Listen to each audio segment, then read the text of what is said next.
नमस्कार मित्रांनो, तुम्हा सर्वांचा स्टडी लॉजी या युट्यूब चॅनलवर स्वागत आहे। आपण आज बघणार आहोत आपला वर्क अँड एनर्जीचा सेकंड पार्ट। आधी आपण फर्स्ट पार्ट बघितला आहे, आता आपण नेक्स्ट पार्ट बघणार आहोत। चला तर बघूया। आजच्या पार्ट मध्ये आपल्याला काय बघायचं आहे? लास्ट पार्ट मध्ये आपण कायनेटिक एनर्जी बघितली होती, त्याआधी बघितली होती एनर्जी काय असते, आणि आता आपल्याला बघायचं आहे पोटेन्शियल एनर्जी काय असते। कायनेटिक एनर्जी आणि पोटेन्शियल एनर्जी हे काय आहेत? मेकॅनिकल एनर्जी आहेत। त्याचे दोन टाइप्स, एक कायनेटिक एनर्जी आणि एक पोटेन्शियल एनर्जी। आता आपल्याला बघायचं आहे पोटेन्शियल एनर्जी। आपण कायनेटिक एनर्जी मध्ये काय बघितलं होतं की कायनेटिक एनर्जी काय असते?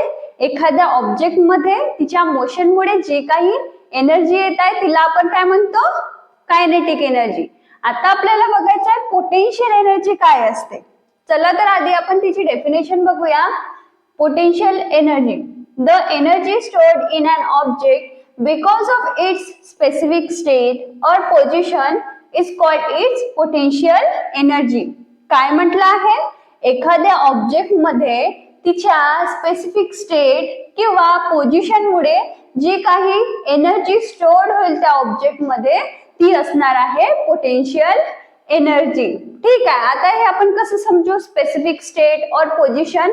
आता बघा, आपल्याकडे जे वॉटर टँक असतात ते आपण घराच्या वर ठेवतो किंवा जास्त हाईट वर ठेवतो। ते का बरं? कारण बघा, हाईट जास्त हाईट वर ठेवत आहे, ही स्पेसिफिक पोझिशन आहे। ठीक आहे, तर तिच्या पोझिशन मुळे तेवढ्या हाईट वर ठेवल्यामुळे काय होत आहे? त्याच्यामध्ये पोटेन्शियल एनर्जी स्टोर्ड होत आहे, आणि त्यामुळेच काय आपल्याला घरापर्यंत, आपल्या घरी आपल्याला नळांमधून पाणी मिळतो।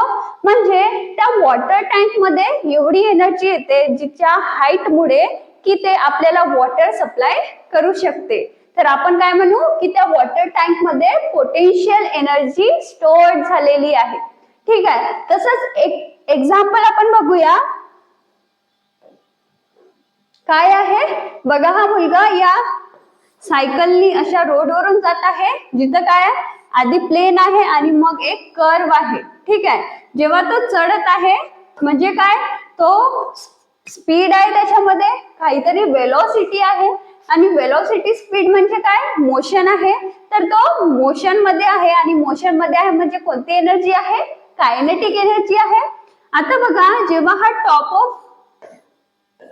याच्या टॉपवर जेव्हा पोहोचत आहे तेव्हा काय तो स्टॉप होत आहे, आणि यामध्ये काय येत आहे? स्पेसिफिक पोझिशन की हा हाईट वर आहे, आणि हाईट वर आहे त्याच्यामुळे काय, त्याच्यामध्ये पोटेन्शियल एनर्जी स्टोर्ड होत आहे, आणि यामुळेच हा खाली जाऊ शकतो।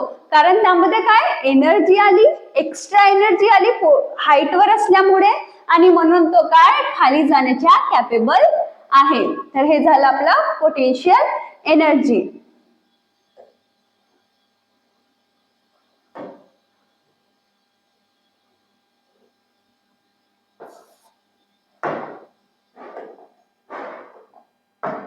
नेक्स्ट काय आहे? Expression for potential energy. आपण कायनेटिक एनर्जी साठी एक्सप्रेशन बघितलं होतं, काय होतं? Half mv square. तसंच आपल्याला इथे पोटेन्शियल एनर्जी साठी एक्सप्रेशन बघायचं आहे। काय आहे बघूया।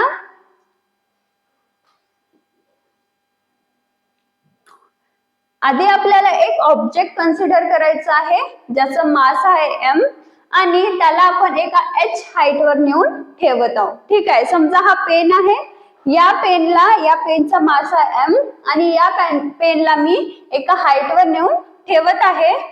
To carry an object of mass m to height h above the earth surface a force equal to mg। आता बघा, एखादा ऑब्जेक्ट जर अर्थ मध्ये आहे त्याच्यावर कोणता फोर्स अप्लाय होत आहे? Gravitational force.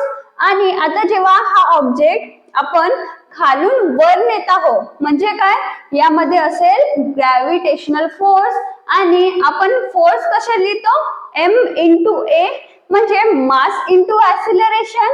आणि आता आपण जेव्हा ग्रॅव्हिटेशनल फोर्सच्या इन्फ्लुएन्स मध्ये ठेवत आहोत म्हणजे आपली जी ऍक्सिलरेशन ड्यू टू ग्रॅव्हिटी काय येईल? g, म्हणजे आपला काय येईल? Force force equal to what mg. ठीक आहे, has to be use against the direction of gravitational force. आणि हाच फोर्स आपण आपल्या ग्रॅव्हिटेशनल फोर्सच्या अगेन्स्ट यूज करत आहोत, त्याला वर नेण्यासाठी. का बरं? कारण आपण त्याला आपल्या सरफेस पासून वर नेत आहोत, म्हणजे ग्रॅव्हिटी पासून दूर नेत आहोत, म्हणजे आपल्या ग्रॅव्हिटेशनल फोर्सच्या अपोजिट जो फोर्स लागेल तो काय असेल? mg असेल. नेक्स्ट काय म्हटलं आहे? The amount of work done can be calculate as follow. आता जेव्हा आपण आपला फोर्स लावून त्या ऑब्जेक्टला वर नेत आहोत, आपण त्याचं डिस्प्लेसमेंट करवत आहोत, फोर्स सुद्धा लागत आहे, डिस्प्लेसमेंट सुद्धा होत आहे, आणि आपलं वर्क म्हणजे काय होतं? फोर्स जिथे लागतो आणि ज्यामुळे डिस्प्लेसमेंट होतं तिथे वर्क होतो.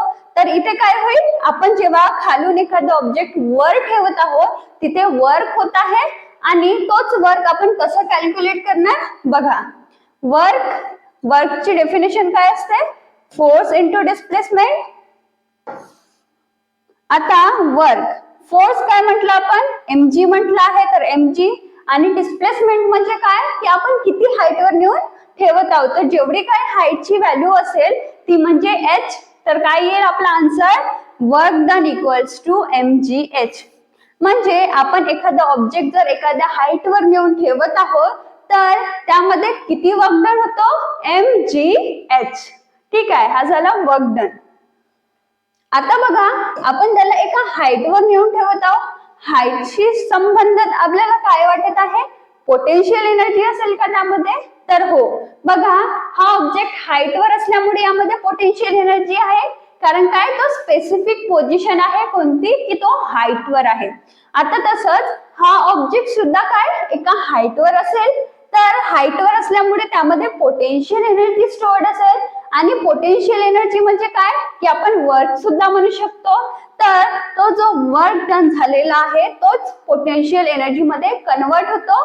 तर आपल्या पोटेन्शियल एनर्जीचा पण फॉर्म्युला काय येतो? mgh. ठीक आहे, बघा काय लिहिलं आहे? The amount of potential energy stored in the object because of its displacement, that is P equals to mgh, because W equals to potential energy. पुढे काय म्हटलं आहे? Displacement to height h causes energy equal to mgh to be stored in the object. काय म्हटलं आहे? H displacement मुळे जी energy त्या object मध्ये स्टोअर होत आहे तेच म्हणजे वर्क आहे, आणि तेच म्हणजे काय आहे? आपली पोटेन्शियल एनर्जी. ठीक आहे, तर आपल्याला काय समजते की पोटेन्शियल एनर्जी म्हणजे काय? की जर एखादा ऑब्जेक्ट त्याच्या स्पेसिफिक स्टेट मध्ये आहे किंवा स्पेसिफिक पोझिशन मध्ये आहे, तर त्याच्यामध्ये जो काही एनर्जी स्टोअर होईल तो म्हणजे पोटेन्शियल एनर्जी. पोटेन्शियल एनर्जीचा फॉर्म्युला काय? Potential energy equals to mgh. ठीक आहे, हे झालं आपला पोटेन्शियल एनर्जी बद्दल. नेक्स्ट काय आहे? आपल्याला त्यावर एक न्यूमेरिकल दिलेला आहे. बघा काय आहे? 500 kg water is stored in the overhead tank of a 10 meter high building. Calculate the amount of potential energy stored in the water. काय म्हटलंय आपल्याला? एक आपल्याला बघा ही वॉटर टँक दिलेली आहे. या वॉटर टँक मध्ये किती वॉटर आहे? 500 kg. आणि आपल्याला काढायचं आहे की हिच्या स्पेसिफिक पोझिशन. आता इथे कोणतीच पोझिशन आहे की तो हाईटवर आहे. आता तो जेव्हा हाईटवर आहे त्यामुळे त्याच्यामध्ये किती एनर्जी स्टोअर्ड, किती पोटेन्शियल एनर्जी स्टोअर्ड आहे ते आपल्याला बघायचं आहे. काय लिहू आधी आपण? Given data.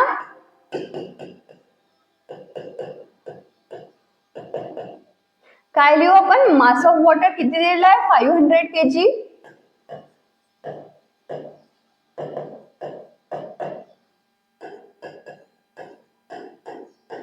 नेक्स्ट काय आपल्याला? हाईट दिलेली आहे.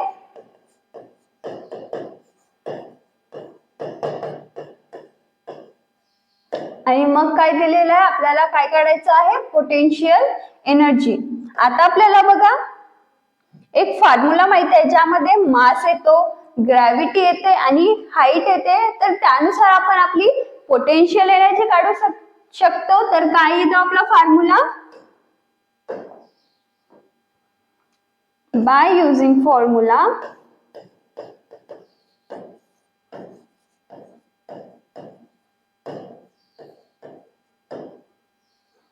potential energy equals to mgh. मास किती आहे? 500 kg. जी किती आहे? जी म्हणजे काय इथे? Acceleration due to gravity. आता ऍक्सिलरेशन ड्यू टू ग्रॅव्हिटीची व्हॅल्यू काय असते? बघा आपण सांगितली आहे की जी ची व्हॅल्यू असते 9.8 मीटर पर सेकंड स्क्वेअर. ठीक आहे, तर आपण आता ही व्हॅल्यू इथे पुट करूया. 9.8 इंटू हाईट किती आहे? 10. आता आपण याला मल्टिप्लाय करूया. 9.8 into 10, 98 into 500.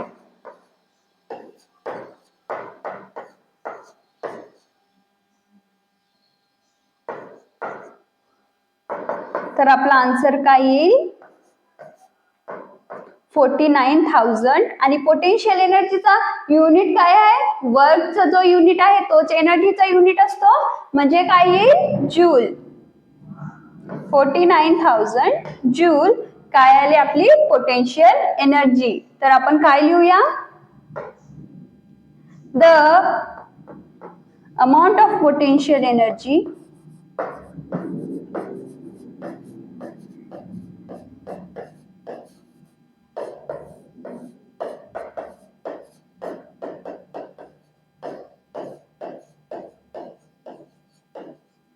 stored in tank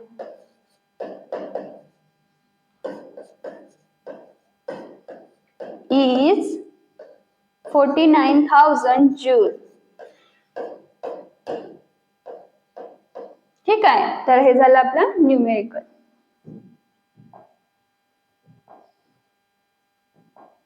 आता नंतर काय दिलेलं आहे? Energy can be transform from one type two another. काय म्हटलं आहे? एनर्जी एका फॉर्म मधून, एका टाइप मधून दुसऱ्या टाइप मध्ये, दुसऱ्या फॉर्म मध्ये ट्रान्सफर होऊ शकते. ठीक आहे, नंतर म्हटलं आहे for example the exploding fire cracker convert the chemical energy stored in them into light, sound and heat energy. आता बघा, हा जो एनर्जी ट्रान्सफॉर्म होण्याचा कन्सेप्ट आहे तो आपल्याला कसं सांगितलंय त्यांनी? आपण जे दिवाळीला फटाके फोडतो, काय फटाके फोडतो त्यामध्ये काय असतात? तो जो केमिकल असते, त्यामध्ये जो केमिकल असते, जेव्हा आपण त्याला हीट देतो, म्हणजे काय, त्याला आपण फायर लावत आहोत, तेव्हा काय होते? त्यामधला जो केमिकल आहे तो कशामध्ये कन्वर्ट होते? जेव्हा तो फुटतो बॉम्ब, तर कसा आवाज येतो? आपल्याला आवाज सुद्धा येतो, तिथून हीट सुद्धा निघते आणि आपल्याला काय होतं? लाईट सुद्धा दिसते. तर म्हणजे काय की ती जी केमिकल एनर्जी होती त्यामधली ती कन्वर्ट झाली लाईट एनर्जी, साऊंड एनर्जी आणि हीट एनर्जी मध्ये. तर हे बेस्ट एक्झाम्पल आहे कशाचा?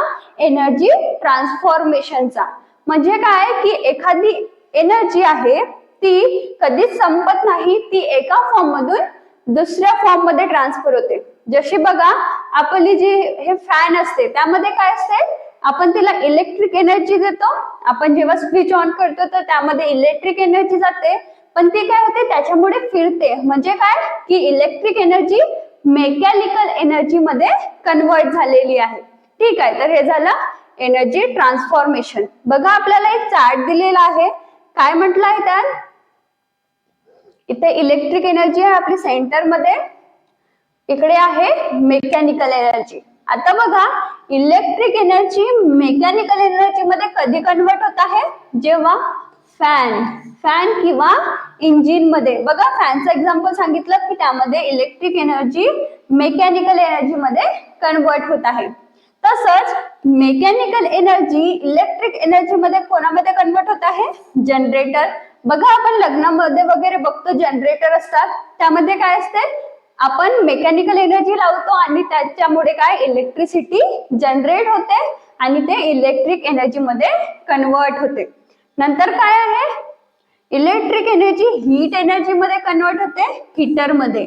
आपण जो घरी हीटर वापरतो त्यामध्ये काय होतं, इलेक्ट्रिक एनर्जी हीट एनर्जी मध्ये कन्वर्ट होते आणि आपल्याला गरम पाणी मिळतं. तर काय होते, आपण जेव्हा इलेक्ट्रिसिटीचे बटन दाबतो आणि त्यामुळे काय तो हीटर गरम होतो, आपल्याला गरम पाणी मिळतो. म्हणजे इलेक्ट्रिक एनर्जी हीट एनर्जी मध्ये कन्वर्ट झालेली आहे.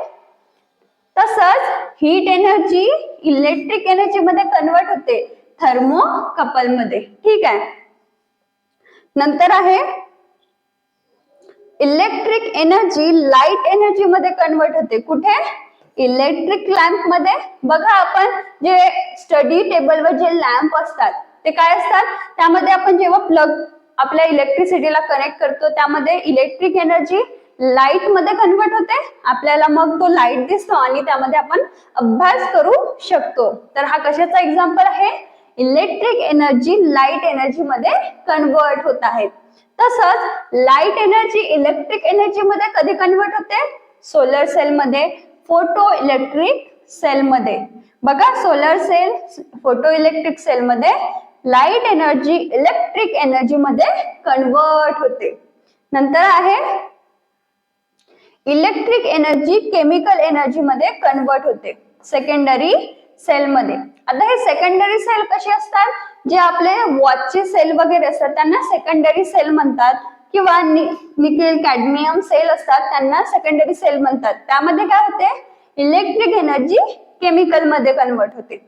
आणि तसंच आपली जी केमिकल एनर्जी ती इलेक्ट्रिक मध्ये कन्वर्ट होते.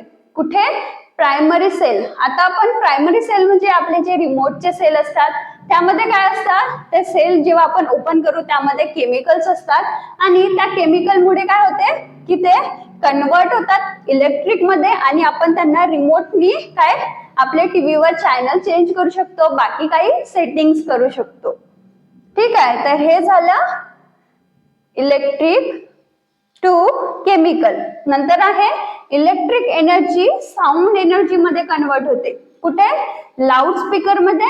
आणि तसंच साऊंड एनर्जी इलेक्ट्रिक एनर्जी मध्ये कन्वर्ट होते मायक्रोफोन मध्ये. ठीक आहे. तर तुम्हाला यावर क्वेश्चन विचारू शकते की कोणत्या एक्झाम्पल मध्ये कोणती एनर्जी कोणत्या फॉर्म मध्ये कन्वर्ट करू शकते. ठीक आहे. तर हा चार्ट लक्षात ठेवा.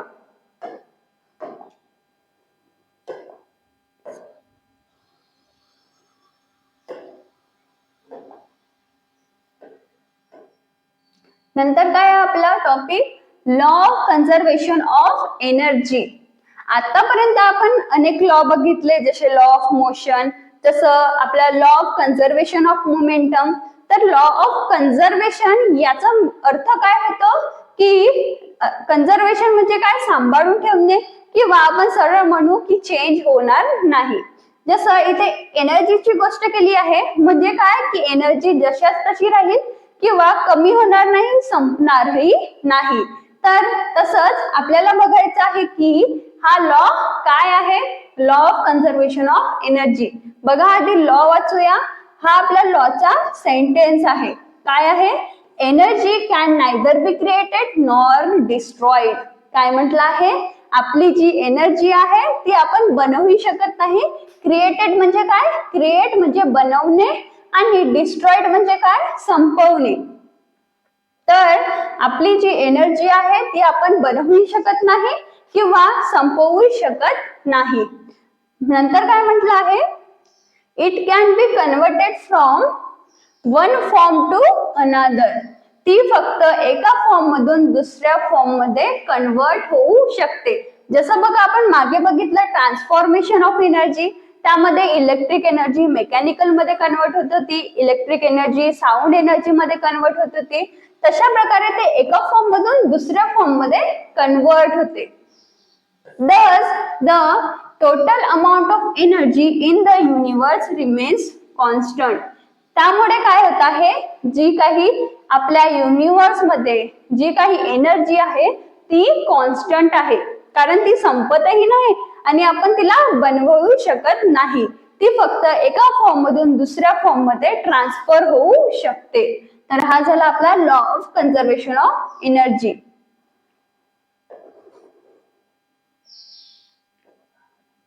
नेक्स्ट काय आहे, यू विल सी, हे आपल्याला ऍक्टिव्हिटी आहे. बघा काय आहे, you will see that as speed of oscillation of pendulum slowly decreases, the second pendulum which was initially stationary begins to swing.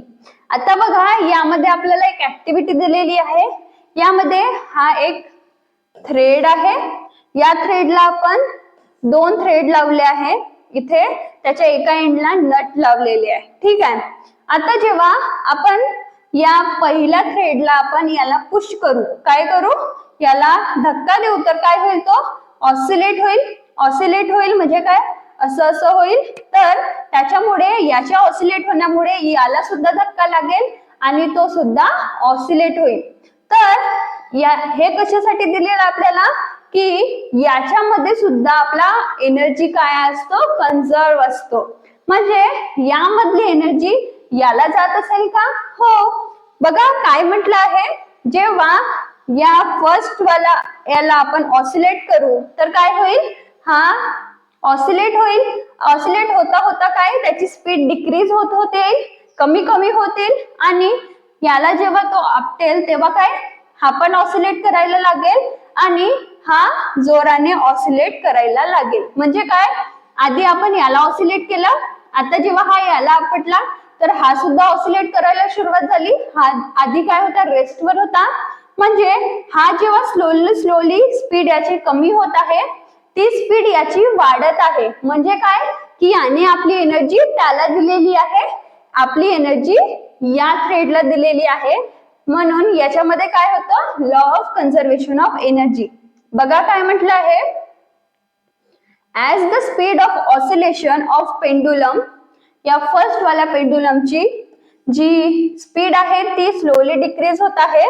And the second pendulum which was initially stationary begins to swing, जो आधी stationery होता तो काय करायला लागला, swing करायला लागला.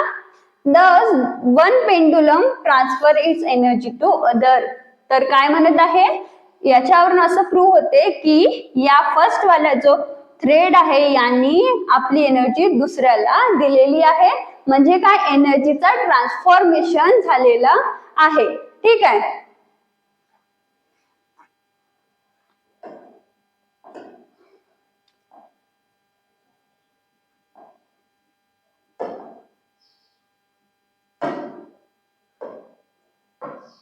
Next बघा आपल्याला काय बघायचं आहे, फ्री फॉल.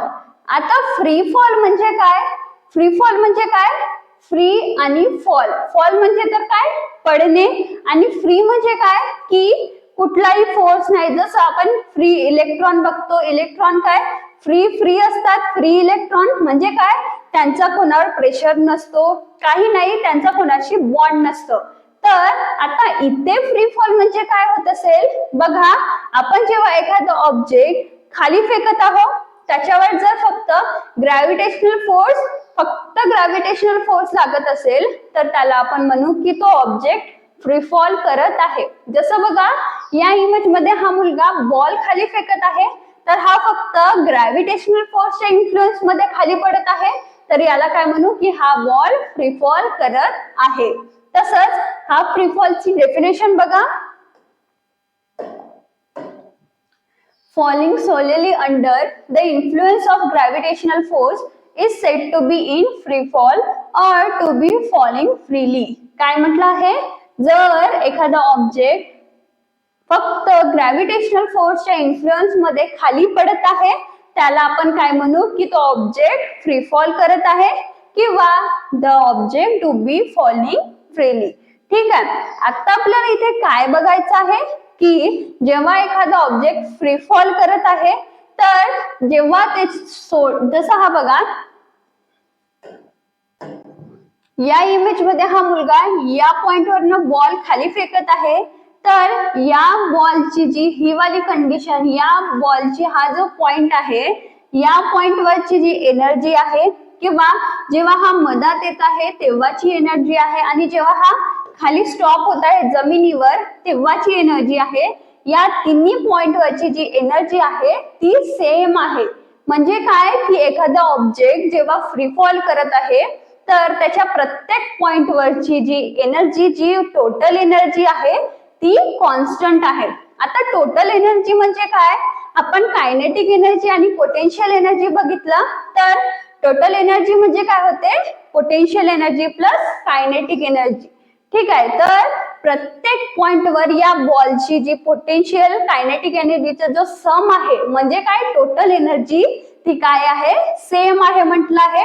आता आपल्याला हे कसं आहे ते त्याचं एक्सप्रेशन बघायचं आहे. ठीक आहे, तर सर्वात आधी आपण काय करणार, आधी आपण यासाठी एक इमेज काढलेली आहे. जेव्हा हा बॉल स्टार्ट होत आहे तेव्हा ए पॉइंट दिलेला आपल्याला, जेव्हा तो मधात आहे त्याला बी दिलेला आहे आणि जेव्हा लास्टला आहे त्याला सी दिलेला आहे. ठीक आहे, आता आपण ए पॉइंट वरची गोष्ट करूया. ठीक आहे,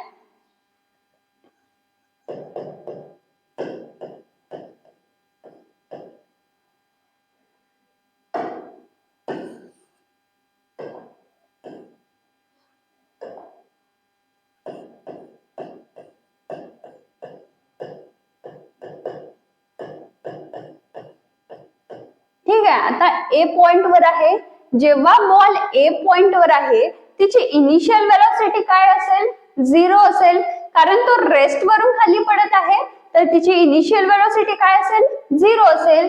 तर आपण काय लिहू इथे, आपली जी वेलोसिटी आहे ती 0 आहे. आता या पॉइंट वरची कायनेटिक एनर्जी काढूया आपण.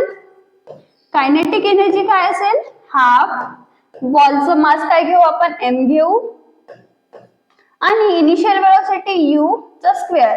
आता ही काय आहे, 0 आहे. 0 ने मल्टिप्लाय केल्यावर आन्सर काय येईल, 0. म्हणजे काय की आपली कायनेटिक एनर्जी 0 आली. आता आपण पोटेन्शियल एनर्जी बघूया. पोटेन्शियल एनर्जी काय असते, mgh. ठीक आहे, mgh. तर आपली टोटल एनर्जी काय येईल, kinetic energy plus potential energy that is 0 plus mgh. म्हणजे आपली आपली टोटल एनर्जी सुद्धा कशा एवढी आली, पोटेन्शियल एनर्जी म्हणजे काय, mgh. म्हणजे इथे काय आलं आपलं, at point A total energy of a ball किती आली, mgh. आता आपल्याला बघायचं आहे जेव्हा हा पॉइंट बी वर आहे, पॉइंट बी वर असताना त्याची एनर्जी किती आहे.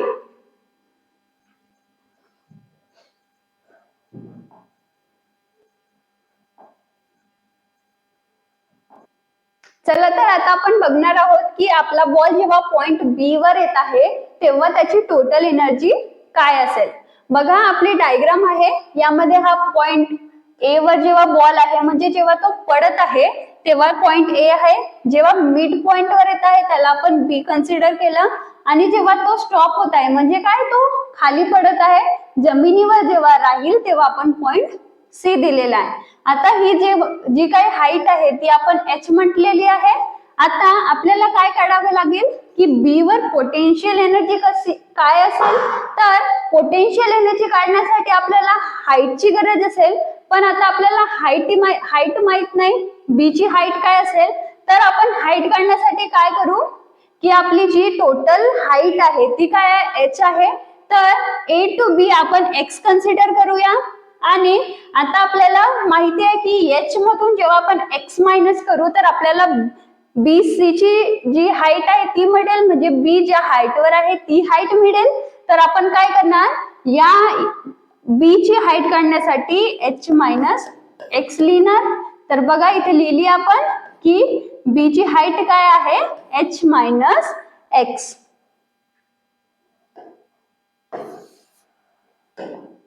आता बघूया आपण जेव्हा पॉइंट बी वर आहे, ऍट पॉइंट बी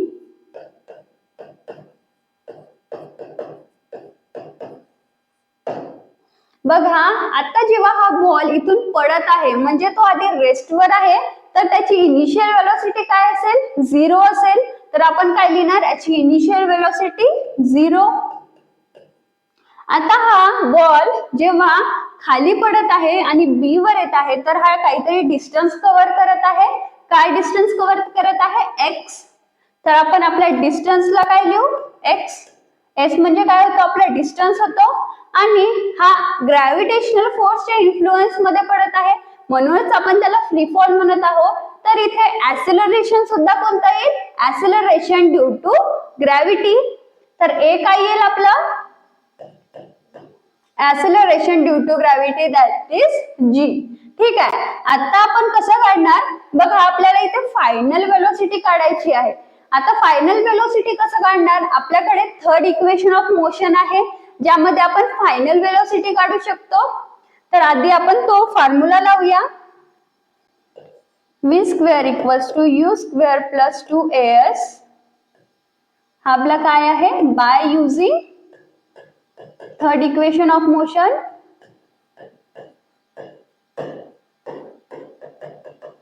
ठीक आहे. आता यामध्ये आपण व्हॅल्यूज पुट करूया. v स्क्वेअर, u स्क्वेअर तर 0 आहे, 2 ऍक्सेलरेशन ड्यू टू g आणि s म्हणजे आपलं x.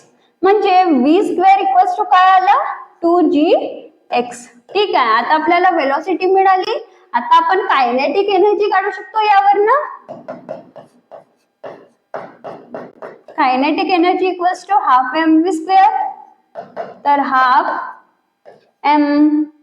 v च स्क्वेअर. v स्क्वेअर ची डायरेक्ट व्हॅल्यू दिलेली आपल्याला काय आहे? 2gx. तर यावरनं 2 2 कॅन्सल होईल आणि आन्सर काय येईल? mgx. आता आपल्याला इथे पोटेन्शियल एनर्जी कॅल्क्युलेट करायची आहे. तर पोटेन्शियल एनर्जी काय येईल? mg. आणि आपला आता इथं किती डिस्टन्स आहे? किती हाईट आहे? h minus x. तर आपण काय लिहिणार? mg h minus x. आता हे कसं सॉल्व्ह करायचं? बघा आपल्याला दोन टर्म दिसत आहे. तर आधी पहिल्या टर्मनी मल्टिप्लाय करायचा, नंतर दुसऱ्या टर्मला मल्टिप्लाय करायचा. तर mgh मायनस mgx. ठीक आहे. आता आपल्याकडे कायनेटिक एनर्जी पण आहे आणि पोटेन्शियल एनर्जी. आता आपल्याला टोटल एनर्जी काढायची आहे.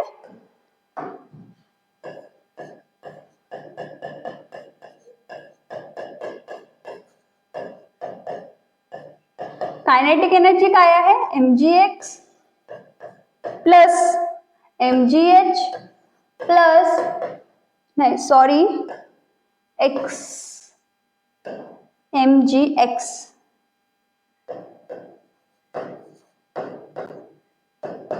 तर हा आपल्याकडे एक प्लस mgx आहे आणि मायनस mgx आहे. जसं बघा +1 -1 काय होतो? 0 होतो. तसंच प्लस mgx मायनस mgx काय होईल? कॅन्सल होईल आणि आपला आन्सर येईल mgh. बघा आपण जेव्हा पॉइंट ए वर होतो तेव्हा सुद्धा टोटल एनर्जी काय आली होती? mgh. आणि आपण जेव्हा बॉल पॉइंट बी वर आहोत तेव्हा काय येत आहे? mgh येत आहे. आणि जेव्हा आपण पॉइंट सी वर सुद्धा राहू तर आपली एनर्जी जी टोटल एनर्जी आहे ती काय येईल?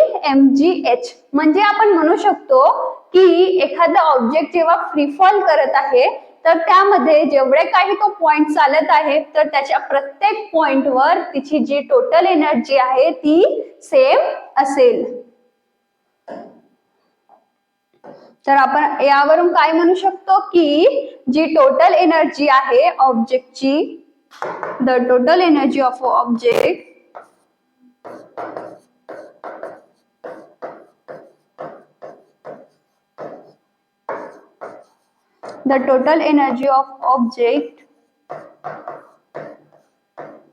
कुठे आहे हा ऑब्जेक्ट? फ्री फॉल करत आहे.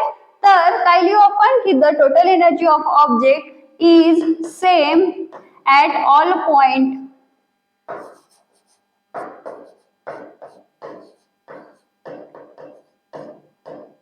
ठीक आहे. तर हे आपलं प्रूव्ह झालं की एखादा ऑब्जेक्ट जेव्हा फ्री फॉल करत आहे तर त्याच्या प्रत्येक पॉइंटवर जी टोटल एनर्जी आहे ती कॉन्स्टंट आहे.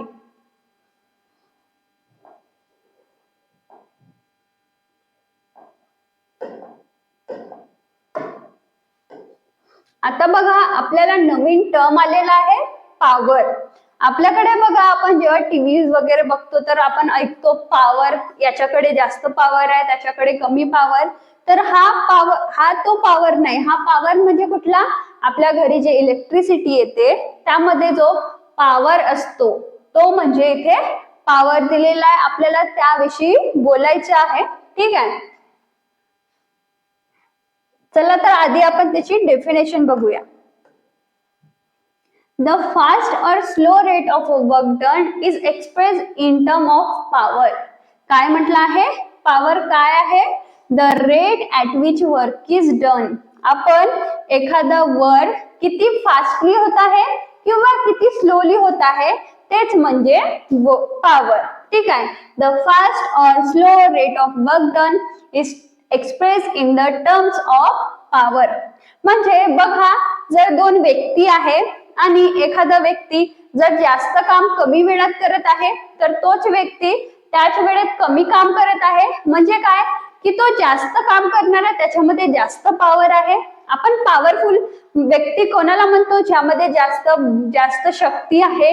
ठीक आहे, शक्ती आहे म्हणजे काय, एनर्जी आहे, आणि एनर्जी कशाचा फॉर्म आहे, वर्कचा फॉर्म आहे.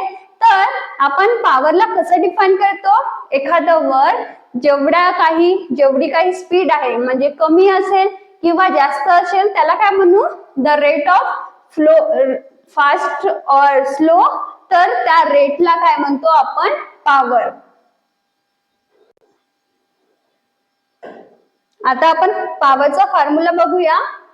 इफ W वर्क डन, जर W amount of work done होत आहे इन टाइम T, तर त्याला काय म्हणू, पॉवर. म्हणजे आपला पॉवरचा फॉर्म्युला आपल्याला मिळाला, power equals to work done by time.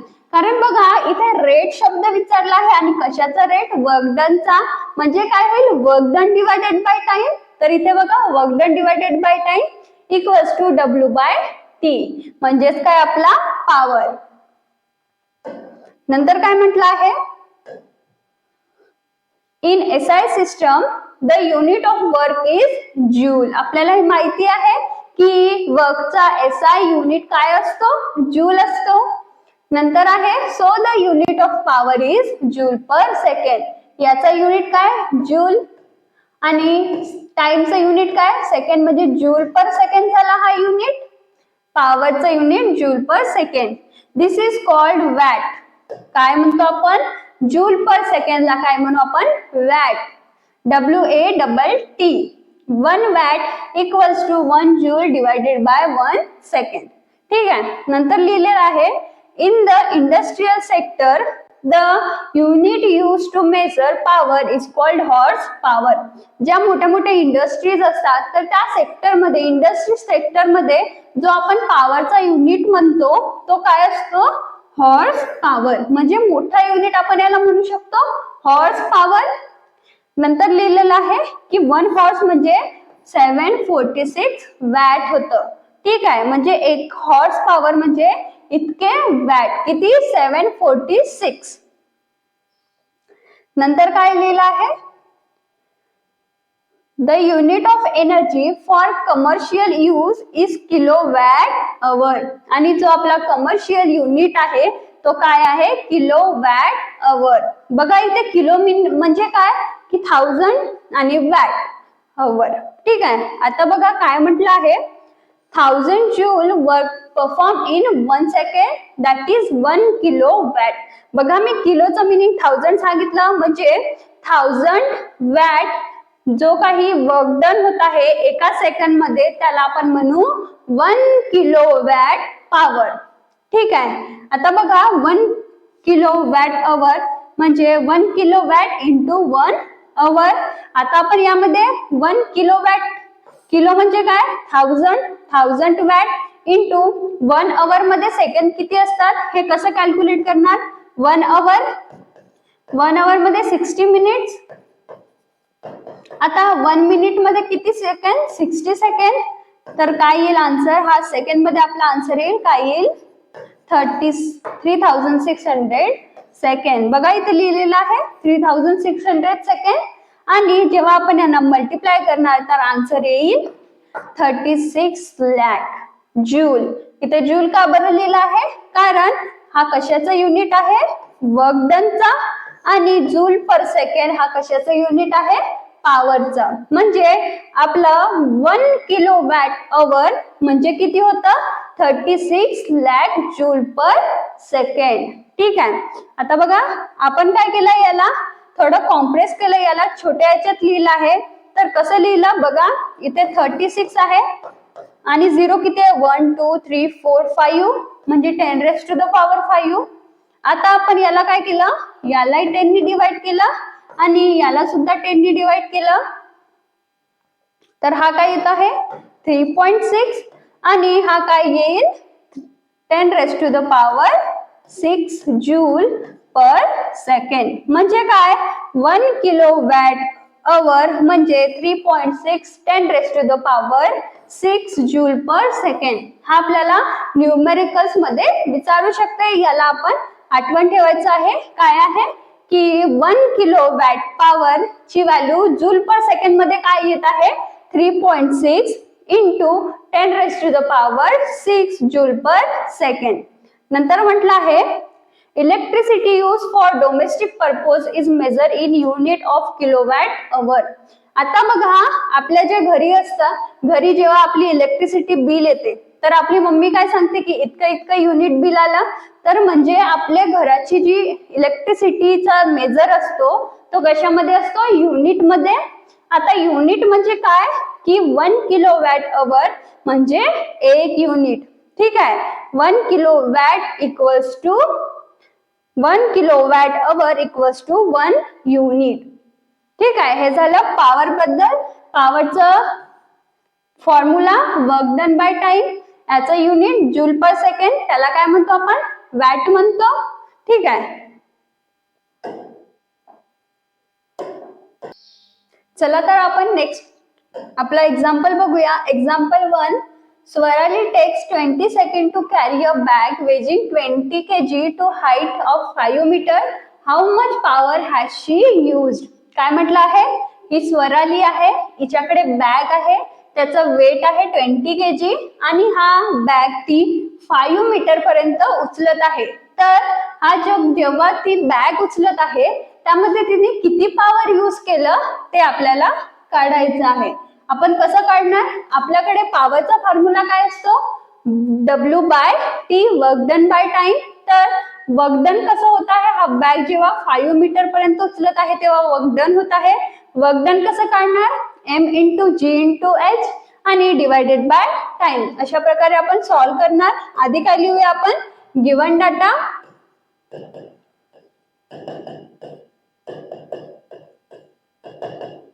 काय आहे टाइम. टाइम आपण कशाने डिनोट करत आहोत टी ने. नंतर काय आहे मास ऑफ बॅग,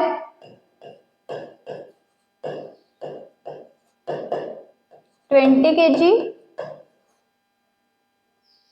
आणि height.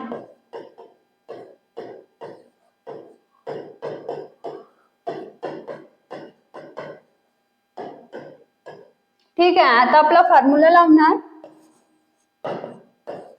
Power equals to work done by time. Work done काय म्हटलं मी mgh बाय टाइम. आता इथे मास दिलेला आहे 20. जी काय असतं ऍक्सेलरेशन ड्यू टू ग्रॅव्हिटी, कशी काय असते व्हॅल्यू 9.8 इंटू 5 आणि टाइम 20 सेकंड. आता बघा खाली पण 20 आहे आणि वर पण, तर हे दोन्ही कॅन्सल होणार आणि बघा 9.8 into 5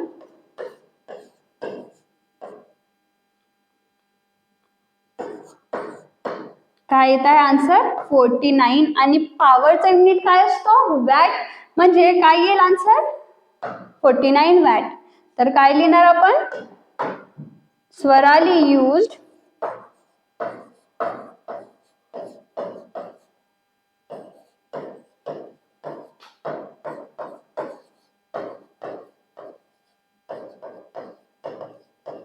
Swarali has used 49 watt power. ठीक आहे. तर हे झालं आपलं न्यूमेरिकल. पुढे बघूया काय आहे आपलं एक्झाम्पल 2. काय आहे अ 25 watt electric bulb is used for 10 hours every day. How much electricity does it consume each day.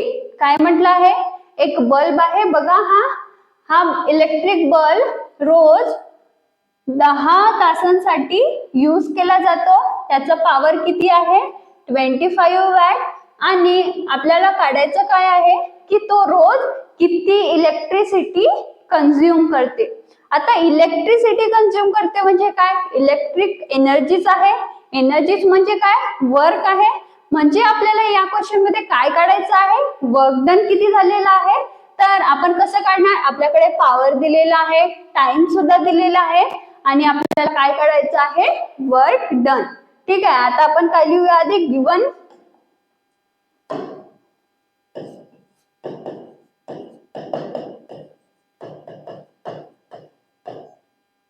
Power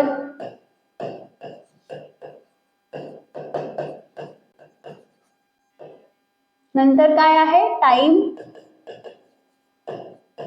time किती दिलेला आपल्याला, 10 आवर एव्हरी डे. म्हणजे रोज किती तासासाठी यूज होतो तो, 10 आवर्स. आणि आपल्याला काढायचं काय आहे की इलेक्ट्रिसिटी किती कंझ्युम झालेली आहे. आता बघा आपल्याला हा आवर मध्ये दिलेला आहे, म्हणजे एसआय युनिट दिलेला आहे. तर आपण काय करणार, आपल्या पॉवरला सुद्धा एसआय युनिट मध्ये कन्वर्ट करणार. कसं करणार, हा वॅट आहे, याला आपण किलोवॅट करणार.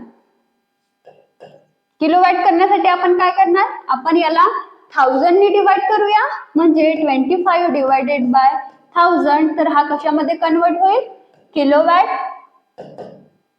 काय येईल, 0.025 किलोवॅट. आता आपल्याकडे सर्व मटेरियल आहे, आपण आता फॉर्म्युला लावूया. Power equals to work done by time. आपल्याला वर्क म्हणजे इलेक्ट्रिसिटी कंझ्युम करायचं आहे, तर पॉवर इंटू टाइम होईल. पॉवर किती आहे, 0.025 इंटू 10 आवर. आपण 10 आवरला सेकंड मध्ये कन्वर्ट न करता आपण काय केलं की आपला जो पॉवर दिलेला होता वॅट मध्ये, त्याला आपण किलोवॅट मध्ये कन्वर्ट केलेला आहे. तर आपला आन्सर काय येईल इथे, 0.25. आणि आता याचा वर्कडनचा युनिट काय येईल, किलोवॅट आवर. कारण पॉवरचं युनिट किलोवॅट इंटू आपण टाइम केलं, तर टाइमचं युनिट काय आपला आवर. म्हणजे आपला आन्सर काय येईल, 0.25 किलोवॅट आवर. काय लिहिणार आपण, इट कंझ्युम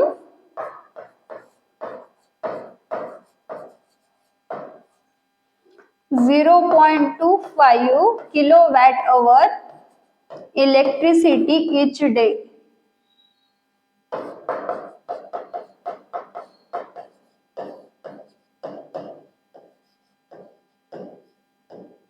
ठीक आहे, तर हा बल्ब एका दिवशी किती आपला जो इलेक्ट्रिसिटी कंझ्युम करत आहे, 0.25 kilowatt hour electricity consume each day. ठीक आहे, तर हे झालं आपला न्यूमेरिकल. आणि अशा प्रकारे आपला चॅप्टर हा संपलेला आहे. आपण आधी पार्ट 1 घेतला आणि आता आपला पार्ट 2 कंप्लीट केलेला आहे. आणि अशा प्रकारे आपला चॅप्टर संपत आहे. तुम्हाला आमचा आजचा व्हिडिओ आवडला असेल तर व्हिडिओला लाईक करा आणि असेच उपयोगी व्हिडिओज बघण्यासाठी चॅनलला सबस्क्राईब करा. चला तर पुढच्या व्हिडिओमध्ये भेटूया, तोपर्यंत बाय बाय.